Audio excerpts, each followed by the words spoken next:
So now we have the pleasure to welcome our keynote speaker for today's keynote address. It's a pleasure for me to introduce Michèle Sebag. She's a CNRS research director and head of the A&O team of the Computer Science Research Lab at the University Paris-Saclay. And she also co-head the Inria's project team TO. She is elected member of the French Academy of Technology. Her research interests include the broad range of artificial intelligence, machine learning, knowledge discovery, optimization, and genetic programming. Her keynote presentation will be about causal modeling with a use case in the domain of human resources. Please welcome Michèle Sebag.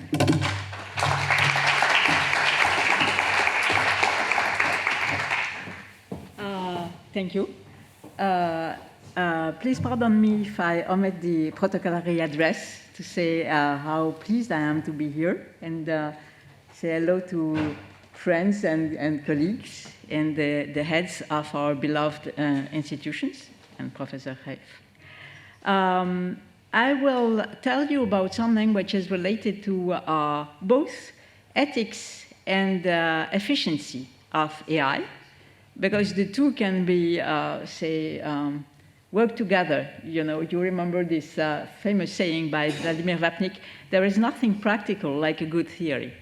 So I will tell you about the causal modeling. And as you said, I am in the University Paris-Saclay and in the AI Institute d'Ataya. And this is one of the works of the teams which are jointly in CNRS and in Inria. So you see the big promise of AI and machine learning is that this corresponds to the famous saying by Auguste Comte, saying you can savoir pour prévoir afin de pouvoir. If you know, you can predict. And if you can predict, you can control. And so basically, these are among the main tasks of AI.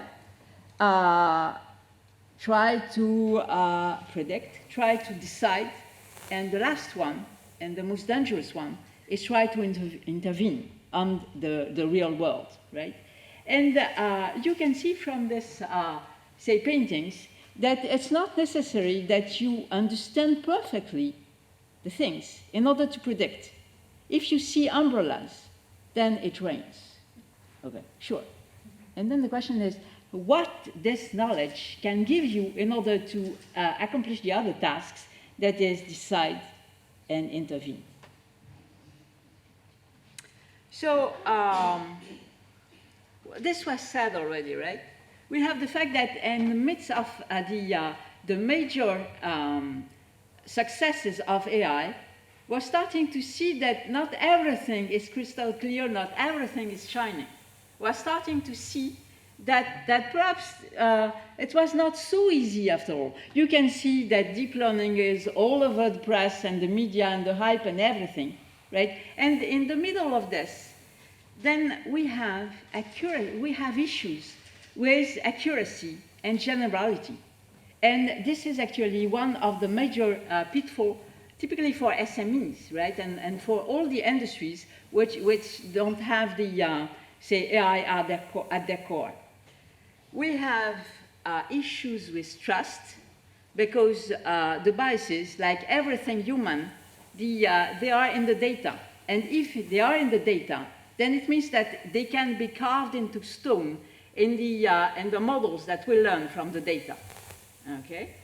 And about intervention, then this will be basically the one of the main points of this talk.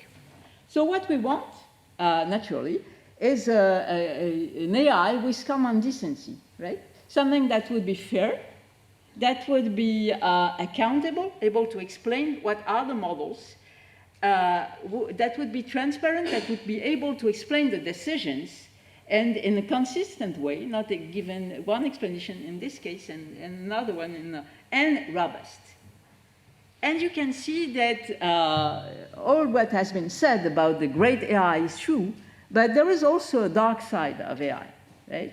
You might remember, say, typically what was the, say, the noise about, the thing about the timid Gebru and what happened with Google. You might remember the weapons of mass destruction by Cathy O'Neill. And I draw your attention about a TED talk, which is we might be building a dystopia just because in the economic model of platforms, then you have to click on the image, right? So, and this might be quite dangerous. Okay, so first, if I want to illustrate the problem we have with robustness, we have the fact that, you know, the world is sending us the foreground and the background, the cow and the field.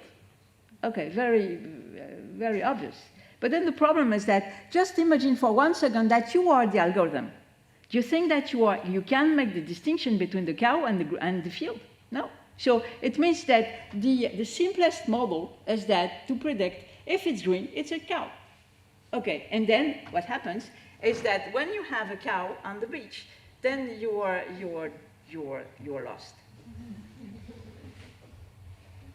Okay, and again, now, something about intervention. Okay, so this is one of the, say, cartoon thing about the fact that correlation is not causality.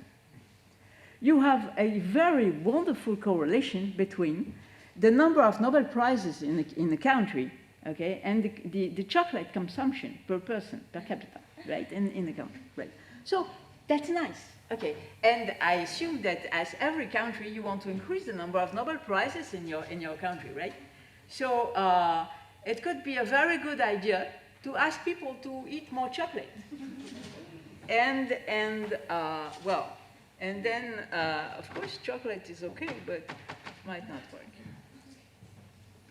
So the point is that one of the ultimate proof of concept of knowledge is to be able to do interventions which are effective, which are sound, and also, of course, which are ethical. Okay, I will keep this in mind. Because there are plenty of domains where we want to do so. In health and nutrition, right, we would like to know actually what is not so good to eat. And education, we would like to know how to make, say, the human beings for the best, right? We would like also to know what are the economic theories that are the most efficient and how to act in order to preserve our countries from the crisis and everything. Of course, there is the climate. Okay. And also something which actually is very related to industry, which is the fact that, you know, if you can intervene and if you have a model in order to tell you what is the problem, what are the failures, okay, for a given, say, device or something, then the question is, algorithmic recourse is how can you act, okay, tune the things and repair actually your system, your device. Algorithmic recourse. Algorithmic recourse is better known for, you know, typically you are in front of the bank and the bank tells you, oh, sorry, I can't give you the loan. And then you are trying to understand, okay, what did I do and how can I modify my profile in order to get the loan? Okay, so that's very well, that's algorithmic recourse. But repairing a system, an algorithmic or an industrial system, is also a type of algorithmic recourse. And all these interventions, in order to be efficient, they have to be based on causal models. Okay, no chocolate so far. So we've been working on this at Tao. By the way, Tao, our joint team, with also Marc Chenoel, who was there, is for tackling the underspecified, because there are so many underspecified issues at the core of AI. So we've been working, and this is the first use case that I will be describing. We know that there is a relationship between the quality of life at work and the economic profitability of a company. And then the question is that, is there a causality, and in which sense is the causal arrow? We've been also working on the whole topic of how to find a job, okay, with Pôle emploi, with industry. We've been working on trying to see what, how you can see whether the diet is good or not, and typically what is it the impact in terms of diabetes of type 2, right? And here, the real difficulty is the fact that you have, you know, the devil is in the details. So it means that you have to consider the 100,000 types of food, right? I mean, the difference. For instance, I know that you know, but pizza, this is just one word. But for a specialist in say, nutrition, there are actually several hundred types of pizza, going from okay to really not good. Okay. And then I already said something about the algorithmic recourse. Good. So I will be telling you a little bit about what is causal modeling, okay, hoping the not to be too technical, right? You just cross your arms if you are bored so that you give me some feedback. Okay, so the founding fathers of causality, I mean in the modern age, because of course this is a topic which was studied for, I think, more than 2,000 years, is Jules d'Appel, okay, and he was proposing this definition of causal, of intervention. Intervention is when you freeze the value of a variable, right, to a value. So say that you have, so again, this is the cartoon example for causality. You have the genes, you have the fact of smoking, and you have the cancer, okay? And then the idea is that if you intervene, for instance, if you stop everybody from smoking, you refrain everybody from smoking, or if you force everybody to smoke, then you will see a difference in the distribution of the cancer, right? So now you have a causal effect. So you still don't know how it operates. You just have a test. If when you modify the value of a variable, if you have an effect on the distribution of another variable, then you can say that the first variable is a cause for the second one, right? So this is this. And then you see here that we can see that there is a trap here. See, assume that actually the genes might cause the fact that you want to smoke. Okay, not true, not true. But actually, some people were trying to make us believe that it was true. Okay, assume that the genes would force you to smoke. Then it means that the tobacco is not responsible after all, right? Just the genes. Okay. And this, when you have, say, one thing which acts on both the cause and the effect, this is what we call the confounder. And the confounder is the villain in the causal modeling. Because when you have confounders, then it's very hard to say anything say, solid. Good. So again, I would like to say that intervening is not conditioning, right? And you can see the difference because you see conditioning is that you observe what happens for the smokers. You can observe this. Intervening is that you make everyone smoke, willing or not. And then you probably see something different. Of course, that's not ethical, okay? There is no way you can force people.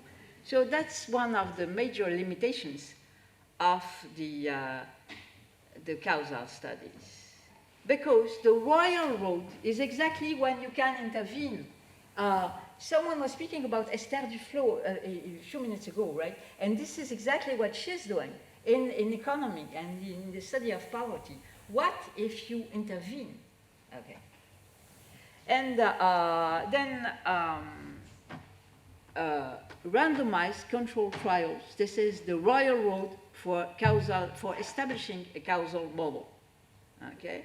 Exactly like what you have in mind when you want to see whether a drug has an effect on a disease, right? This is, you draw IID, say, two samples, completely the same row, and one sample, they will have the drugs, and the other, they won't, and then you compare. Okay. So what you have is that usually, okay, I'm afraid that this is almost the only technical, this one and the second one is almost the only technical slides. So you have the outcome. So usually the outcome is whether the people survive, right? This is a very important outcome. You have the covariance, the age and the gender. You have the treatment, whether you give the drug or not. And you want to see what would be the outcome, the survival, of a person if they got the drug, and what would be the outcome of this person if they don't. And of course, you have just one person, and either they have the drug or they don't. So how can you do?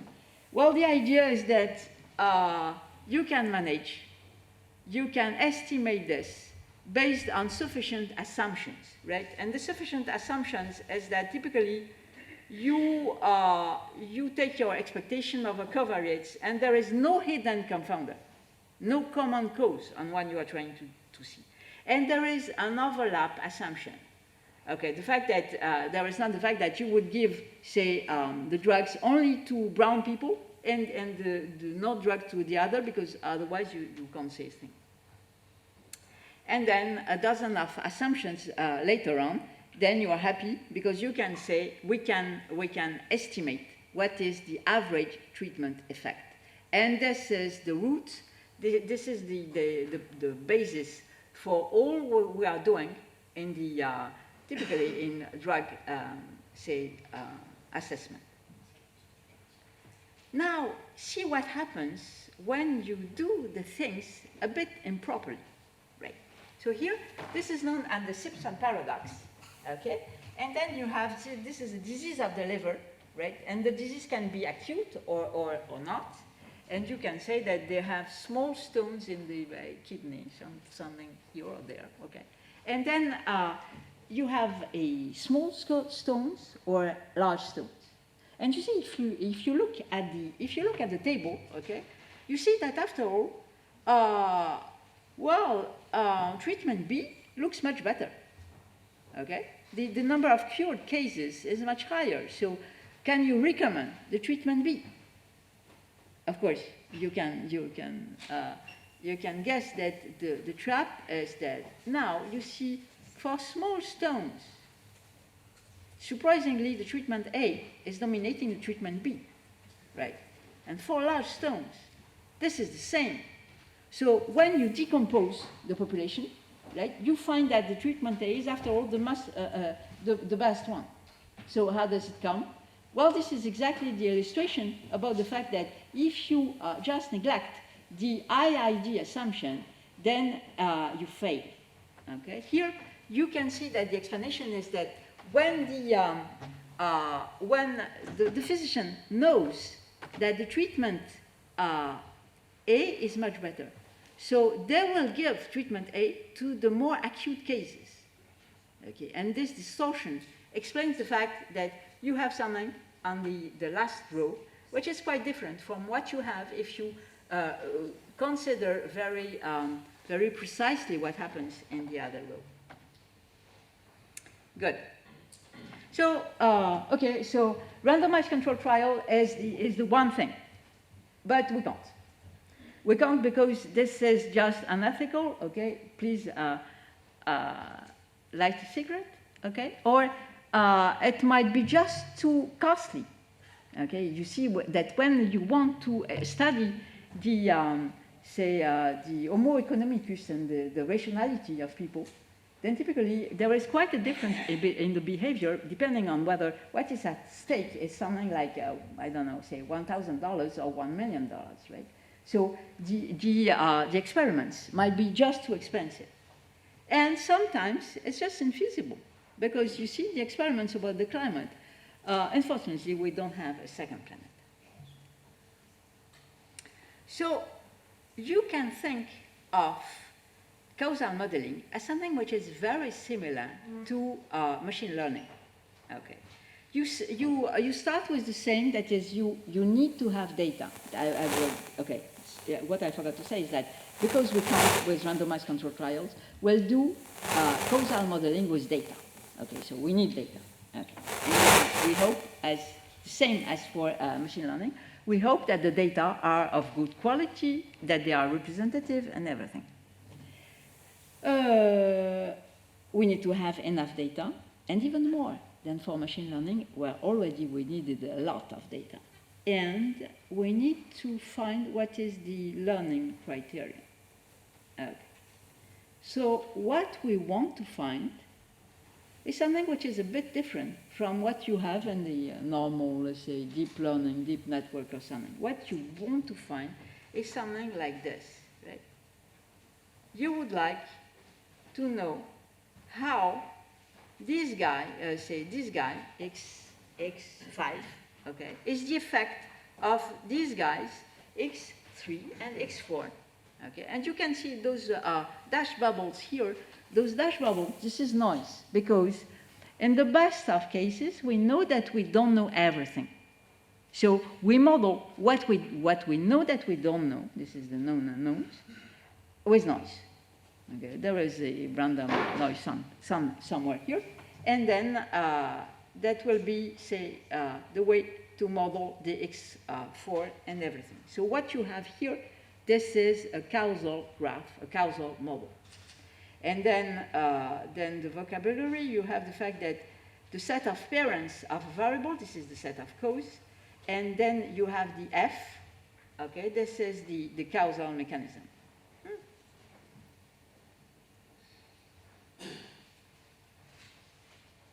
Okay.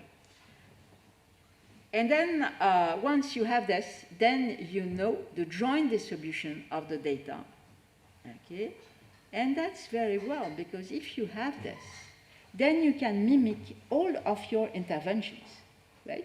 You say, okay, now I will freeze my x3 variable to this value, and you can unplug all the rest, and then you can say, simulate what would be the effect of your intervention, and you're happy. So, again, I said that we need assumptions, right? I mean, this is always the thing. We know that artificial intelligence and machine learning is dealing with, say, problems which are computationally and also mathematically beyond what we can do. So, I mean, in terms, for instance, of computational complexity. So if we want to find something, we have to have assumptions. We have to say that we are looking there because we know that there we can find a solution, under the street light, so to speak. So we need the causal sufficiency. This is the fact that you don't have unobserved confounders. And this is terrible because all over the place in all real-world problems, there are confounders. And we need those two, causal Markov and causal faithfulness, which boils down to the fact that the true distribution is the distribution that you can write from the graph, and that there is, this is the distribution that is reflected in your data. So all the three coincide. Good. So I will be very shortly telling you about some approaches. So the building block in building causal model is to see whether you have a dependence between pairs of variables. Right? If there is a relationship, say, between the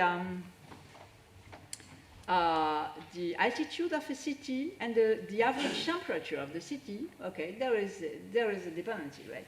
And you can see that the ordinary dependency, the ordinary correlation doesn't work in this case, okay, just because the correlation doesn't say anything, although you know that there is a dependency. So you are using more complex statistical tests, and it works. More expensive, though. Now, there is something which is also quite interesting, which is the V structure, right? Consider this case. You have the fact that there is an accident. Okay, there are possibly two causes for this accident. Either the machine is complex, or the worker is inexperienced. Okay, perhaps I would, if you don't hear me when I'm not in front of it, because I'm a bit too small, so, okay.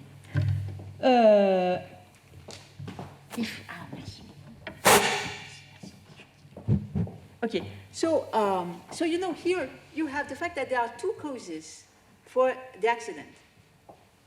And this means that if there is an accident, then the two causes are no longer independent. If there is an accident, it means that either the machine is complex or the worker is inexperienced. Right? This is the V structure. And this is something which is very useful in order to allow you to orient the edges of the dependencies in your graph. Good.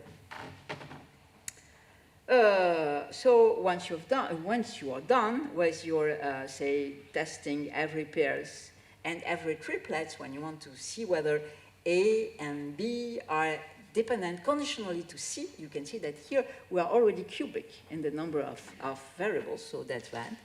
So you have a graph here where you have some arrows which are oriented and some we don't know, okay? And this is, now, you have to deal with how to orient these edges. And you do your best, but this is quite expensive.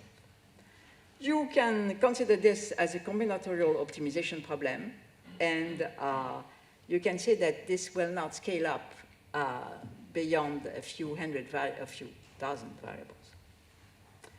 You can, so this is data hungry because you make so many tests that, okay, and then the cost is high.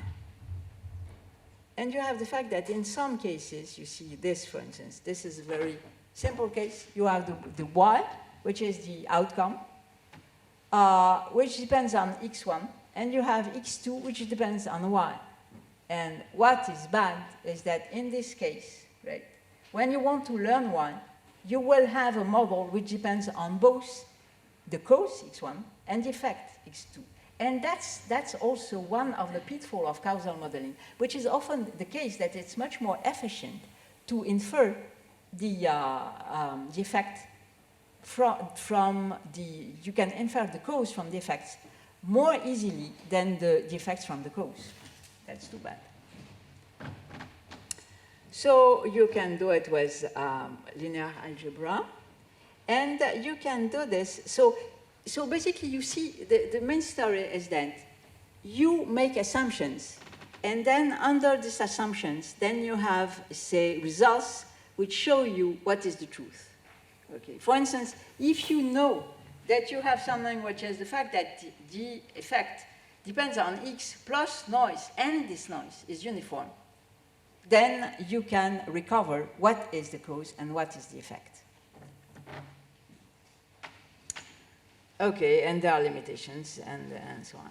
And then I will illustrate something which is very, say, very innovative, which is due to Isabelle Guillon, which is this. What if we tried to use machine learning in order to do causal modeling?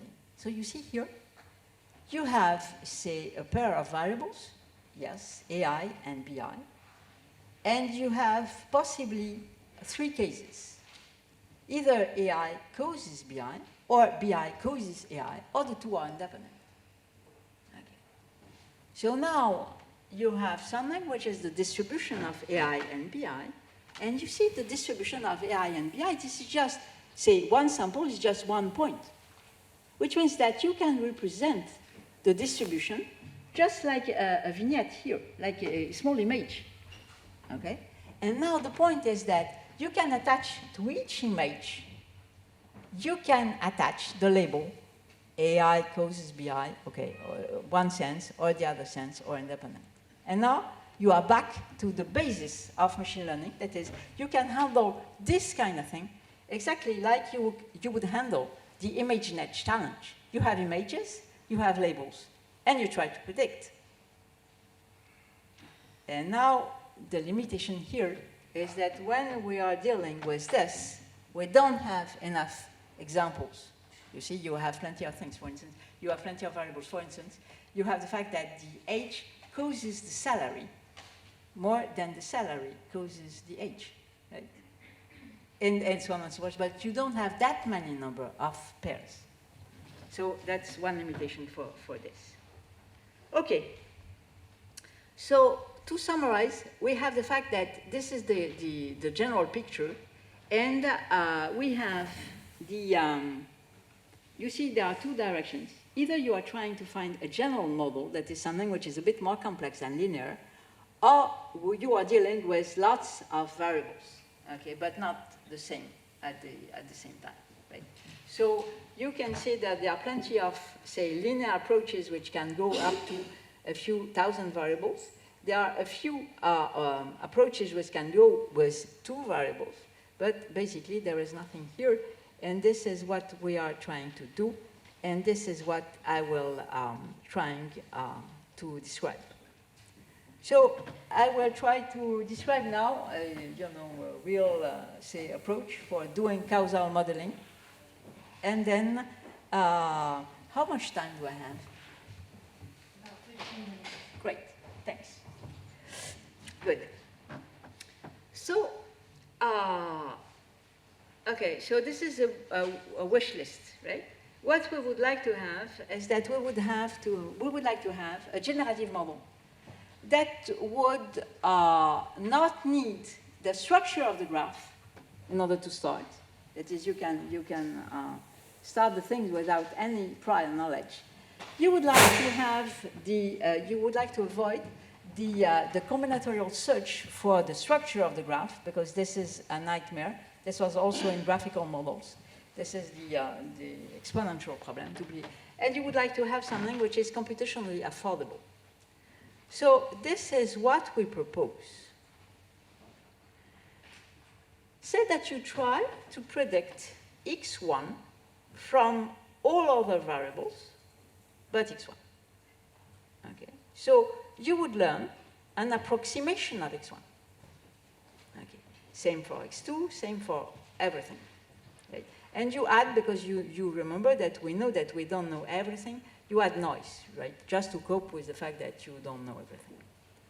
And then, by doing this, you will be able to generate data where you actually corrupt one of the description of the variables. And then you have kind of fake data, okay? And you would like to train all those guys at the same time by saying, I would like this fake data to be as close as possible to the real data, to the true data. And now, of course, you know everything about this, but you might remember that, so this is the idea.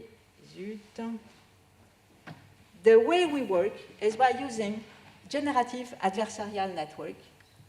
So you remember that the adversarial network, they were called by Yann Lequin a revolution within the deep learning revolution. So basically, adversarial learning is exactly as if the algorithm was embedding a Turing test. Look, you have the fact here that you see, in our case, we have fake data, okay? And we would like to see whether the fake data are sufficiently close from the real data. And now, instead of making a test, what we would do is that we will have a discriminator, and this discriminator is trying, okay, so you have the generator here. The generator just has random noise. You generate, you have the fake, you have the true, and then your adversary, the discriminator, is trying to discriminate the fake and the true. So this is exactly the Turing test. And now the point is that if you can fool your discriminator, it means that your generator is just wonderful. Okay? So you see, this is very economic. Okay, so I should say that behind the miracle of generative adversarial network, okay, it can work. Okay, sometimes it works, and it can do marvels. But it's a very difficult beast to tame. So the idea is that what you have here, right, is that you have what you do in order to reproduce your variable. You generate your fake data, okay, and then you will get everything here. And then you train every generative model, okay, in order to reproduce your variable. And you rely on your adversary in order to enforce the fact that everything is fine. And you have also sparsity terms in order to say, okay, I would like just to have the minimal set of causes, not the effects, but the minimal set of causes. So this is the way it works, and then you have this competition. You have the cycles are possible. You can avoid the cycles by using a very wonderful approach, which is the name of which is DAG no tiers, which is based on the trace of the exponential of the matrix. Expensive, but works. And then typically now you have the validation. So I will be very short with the validation because you see the main message is that it works. Okay, so now I can go into the details, but basically this is the point. So you see you have simulated data and you have biological data. You have the data which are emulated from regulatory gene networks. And you can mimic where you know the truth, because in order to evaluate whether it works, you need to have the truth. So then you compare with the baseline, and I should say that all the baselines, they are available in the GitHub of Debian. Okay, and then it works. Okay, so I should spend some time in commenting this, but I guess that you would be bored, so I will jump, right? So again, the message is that it's okay. It's okay on synthetic data, it's okay on more realistic data, very well. And you have, so the paper is in second revision, and then you have all this, again, the toolbox is available in the in Python. Good. So, good, thank you. So now I will try to present a use case. A use case which is actually which was conducted with our friends in École des Mines, in RITM, in Université Paris-Saclay. And then, look, I said already a few words about this, which is the fact that you have something which is the quality of life at work. Okay, very important. And you have something which is the economic performance. Good. And then the question is that we know that the two are correlated. And now you see, there is a huge impact on, say, typically the management, for instance, and human resources department, whether we can prove that when you are nice to people, then the firm becomes profitable, or, okay, would be very nice. And then, or, this is the alternative, when you are profitable, you can be nice. This is another vision of the world. So we want to see whether we can say something about with the data. Good.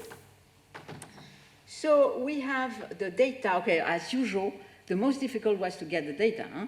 And then we had the data that were collected by the group Alpha Sekashi, okay, and we had the tax files, okay, and the social audits for 400 firms, companies. And the companies, they were divided into 4 categories. And don't ask me, because this division is not consistent in my mind, but that's the way it is. You have basically something which is high tech, high medium tech, low medium tech, and low tech. Okay. And now there is the fact that this is very tainted with the historical. The fact that some companies perhaps started as low tech and now are of course high tech, but that's not. You have variables, you have how many people, the capitalistic intensity, the total payroll, and so on and so forth. You have the average salary, productivity, and you see also, because that's a nightmare when you want to build causal model. Many of those variables, they are related. Okay, they are ratio or they are product of this and that's. You know also who are the people working there, the age, their seniority in the company, the physical effort, the type of contract they have, and of course whether there is an education, okay, in the company, what they have stints and so on and so forth. You have the quality of work, of life at work is measured by the work injuries. by the safety expenses, by the training on safety, absenteeism, the resignation rate and everything, and also the subsidy to the work council, okay, was there. And you have, of course, you have many variables which are related to the man-woman imbalance in the, about the salary and everything in the company. Good. We start, and this is what we get, okay, and then what do we have? Well, you see that they are basically, this is obvious. Okay, we have the fact that when there are more training, there are less work injuries. Good. There are less diseases. If you have the fact that the termination rate increases, then people start, the absenteeism is worse and everything. So plenty of things. And then we said, okay, but we already knew everything here. No big deal. What's the point? So you can see this. Okay, of course, if we wouldn't find the obvious thing, that would be a failure. But finding only obvious things, that's not good. So you remember that in causal modeling, the villain is the confounder. Okay. So we, as usual, we blame the villain. And we were saying, okay, it might very well be that the rules, that the models we have for the, say, the low-tech companies is not the same as the one we would need to have for the high-tech companies. Okay? So we conditioned the, and we worked specifically, we focused on the low-tech company. And here we started to see things, and that was okay. And you see something, okay, of course, not being economists, we don't see the point. But then the economists were saying, oh, that's impossible. You see, the fact that when the average salary increases, okay, then the productivity increases, they said, no, this is the other way around. If the productivity increases, then you increase the salary. Okay, and they are still discussing about this. So you see, the point is that, okay, and there were other things I need to be fast now. So I would like to convince you that causal modeling is the most exciting game and a very slippery game. And when everything fails, then you have to rely on your common sense. So that's difficult.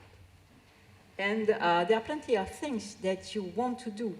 So we need to change the representation, and we need to enforce the identifiability. That is, we need to prove that what we find is the only thing, the truth, and the only thing you can find. And that's you need a lot of assumptions in order to prove this. Okay, so I would like to thank my co-authors, Isabelle Guyon, and then Paola Tibaro, because of course this is related to economics and sociology, so of course we need, okay. So all the work was done by Diviane and Olivier, and Philippe and Armand and Alessandro were working. Okay, just as the last slide, if I may, we were speaking about ethics, right? And actually causal modeling, causal learning is one way to enforce the ethics. But I think that we might remember, and of course the state of the world makes it quite relevant. You all remember the Russell-Einstein manifesto about the nuclear bombs. And then I would say that while we are speaking about ethics and AI, there is another things that we might want to discuss as a community, which is the danger which is posed by AI-based weapons. Thank you.